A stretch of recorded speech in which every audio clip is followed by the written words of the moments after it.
What's up, ladies and gentlemen? My name is Sean K. I just wanted to point out a couple things that are really cool about the SAB RAW 700 kit. It comes with tools. Why? Because these are tools that are designed for this kit to make your building experience so much easier and so much fun. So here's a ball link holder. Sometimes it can be a little hard on your hands. You slip the ball link down in there and you just hold it here and you twist it, and it's so easy.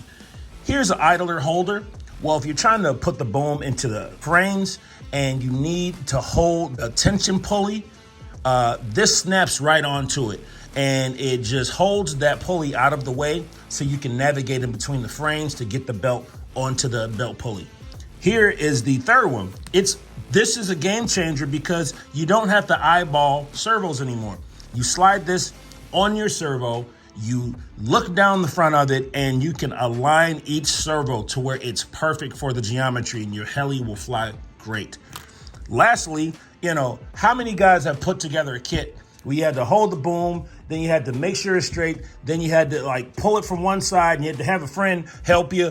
You don't do that with this. You put this around the boom, you clamp it down, you pull it, and you tighten down this screw.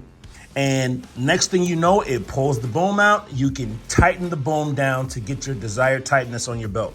Listen, this is amazing. I wish all kits would come with these tools, but hey, if you want to use these tools and want to build something that is fun to build, easy to build, and comes with an awesome manual, get an SAB product.